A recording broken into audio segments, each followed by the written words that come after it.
thanks so much for joining us. I overheard a little street scene. I go back. I was standing there in front of Candy at the street scene, man. My God, what a great time. Our boy Jonathan Daniel. Jonathan, man, still, he's a busy man these days. He's a mogul out there. Absolutely. Doesn't look the same. No. You look a lot closer. I did my best. I kept the hair long, you know, that's about it. Madam Wong's West used to go out there, and yeah. I'll never forget going out one night, and next thing I know, you guys are playing, and Paul Stanley and Lisa Hartman are there in the crowd. God, Remember there that? you go, absolutely. Oh, yeah, that was when Paul was doing the producing thing, and he wanted to produce us and stuff, so yeah. No, that must have been an interesting whirlwind, you know. Kid from Cleveland, seeing that record coming out on Polygram with Howard Marks and all these logos on the back. Yeah, I mean, it was a different time. I mean, we were just talking about some of those bands. I mean, when I first started, I was watching bands at the Starwood, the Whiskey, the Roxy, and all that. You know, the Starwood was gone by the time I started playing around town. Sure. But we had some great shows out here, you know. We had great shows, Whiskey, Roxy, Wong's. I even remember playing like the Cathay de Grand and things like that, you know. Oh yeah, man, that whole area with the W hotels changed so dramatically. Oh yeah, I mean Hollywood's changed. Yeah, no, I used to go to the Starwood.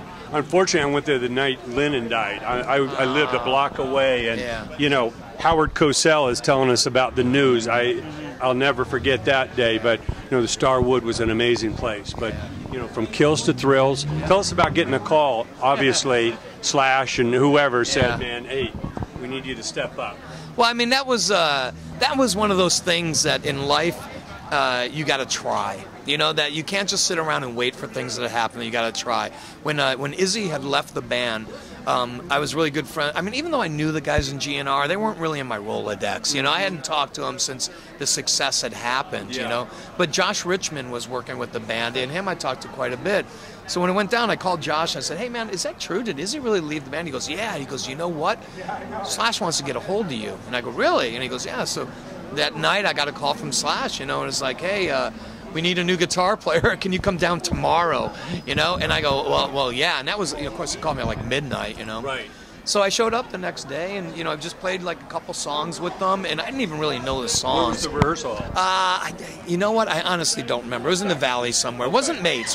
Where we normally rehearse. Right. But what I do remember though is when I went to put my amp, you know, in Izzy's spot, the roadies had taped off a thing that says, "Do you have what it takes to fill this space?" It's a true story. And it's funny because that tech roadie is still my tech today. Is that right?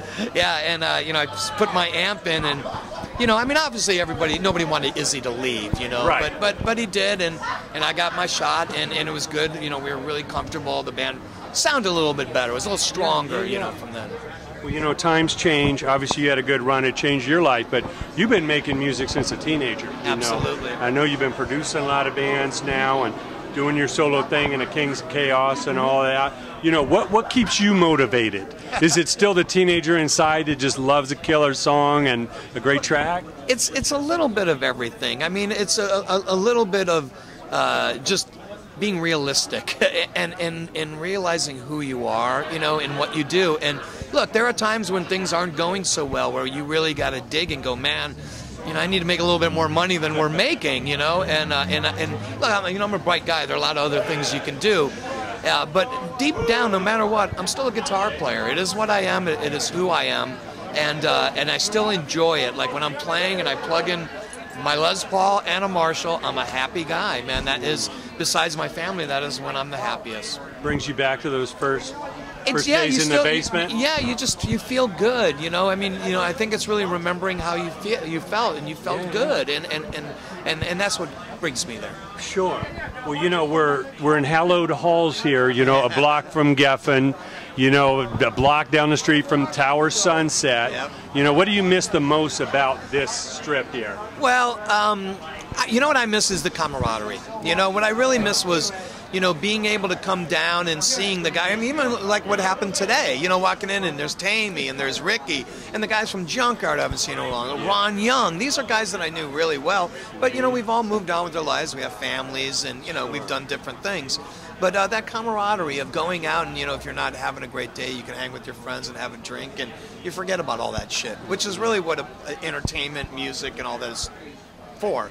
You know, Sure. make us forget about the bad shit. Yeah. So, yeah, that's what it was. It was really that. I mean, you know, this was... The friendships. Yeah, the friendships, and like I said, camaraderie for me is really what it was. You were making music for the love of it. There was not a business involved. We didn't even care, man. We didn't care. All we needed was our rent back then. We didn't have insurance and property tax and all that shit. You know you know is a different, simpler time. And you know, no matter what, I'm happy to be a part of it. You know, and got to have those experiences. You know, Sure. I feel bad for the younger generation that don't get to have some of those. Their experiences are different, but some of what we have is real special. Yeah, you know, I worry about the younger generation. A lot of people are saying, you know, where are those big bands going to be in the future? There's not the infrastructure. There's not the label budgets. There's not the artist development, you know, departments anymore. There's, you know, with all this streaming, how can that support all the chain that really built the platforms for those iconic bands? You know, it's scary. I just hope the younger generation places a value on music. Just because you get it for free doesn't mean you should. You know, is a good word. Is a very good word because I have a 21-year-old daughter, and thank God she does like rock music and stuff. And we talk about that, of the value. Where to me, with the younger generation, music is just like another app on their phone. It isn't as important to them as it was to us. For us, it was everything. It was camped in line for the tickets or for the album at midnight here. To come out, all those things. It was such a big part of our lives and a big part of the makeup of who we are, and it really carved us. Yeah, so yeah, I agree. I worry about that value too. Sure. Now, how important was it a kid from Cleveland to be inducted in the Rock and Roll Hall of Fame and be standing with your brothers, you know, knowing that your name's on a plaque right there in the hometown? Yeah, I mean, it was a fun time, and it was a little bit of a crazy time too, with you know, Axl not showing up and Izzy not showing up. I was just happy to be a part of it. I really was, to be able to play those songs that night and have the guys say, "We want you here doing this." That meant everything to me. Now, what advice do you give to the kids? Because obviously the business is radically different, but we still need great songs, great players, and great live performances. What advice? Because everybody today wants it quick. They want to click a mouse and be there. They don't want to pay the dues that you and all of us did. What do you advise the younger generation? Well, what I try to always say is, number one, be original. Try to do something that somebody hasn't done before. Don't do it because it was a hit last week that you know it can be a hit this week. You know, be original, be true to yourself, and be relentless. Any of these big bands that are successful today didn't come out of the box successful. It took them a long time. And even to go to Guns N' Roses, you know, that record was out for a good year before it broke. Think about that. You know, I mean, they would have been dropped. They would have been dropped. You know, so you need to be relentless, and it needs to be important to you, which I do think. I think a lot of people that are in it, it is important to them. And but yeah, just be original. I just want to hear something I haven't heard before. Yeah. Well, I know you're doing your independent thing and producing bands, but how proud are you of your brother Slash running his own label, putting his music out how he wants to, making movies now? I mean, how does that make you feel? I really feel like he is living the dream. Honestly, I mean, I just did about 5 shows with him in South America. My band played with his band, and I agree with you. Proud is a great word, you know.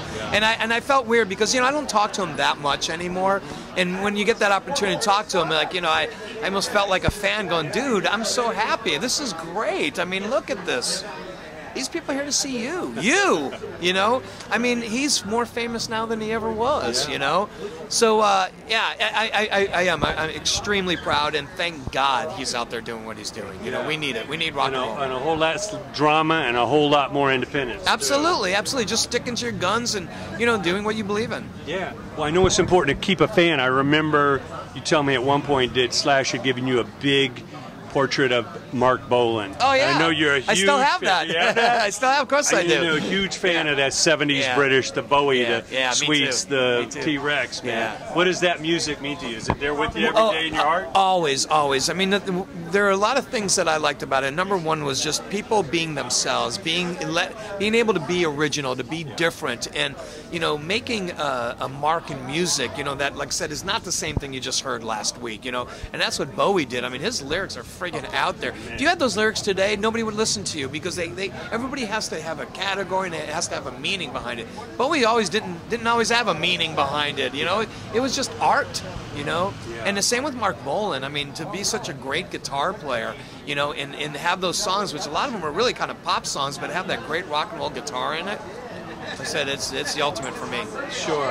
And I hear the stories. I see the posters of Bowie and Nick Ronson doing like 12 shows at the Universal Amphitheater for Diamond Dogs. Yeah. They didn't even have a roof on the place. I know Cherie Currie went to that show and she said it changed her life. Yeah. I mean, could you imagine? I mean, you know, we're losing a lot of these venues. Lost the Universal Amphitheater, losing the House of Blues, losing the Key Club. You know, what's your hope for the future of music? Well, you just gave me a bleak picture. Well, I mean, I really think that what's probably going to happen is it's going to go underground. You know, just like anything. I mean, look, there was prohibition for all those years back then, and people still found a place to can have a drink. Same now. You can find a way. Music is important. It's a big part of people's lives.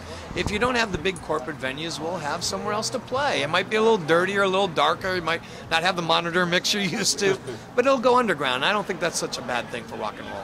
Sure. Gilby, we can't wait to see you at Irvine Meadows, man. It's going to bring back a lot of memories. Thanks so much. You got it, man. Best of luck in the future. You got it.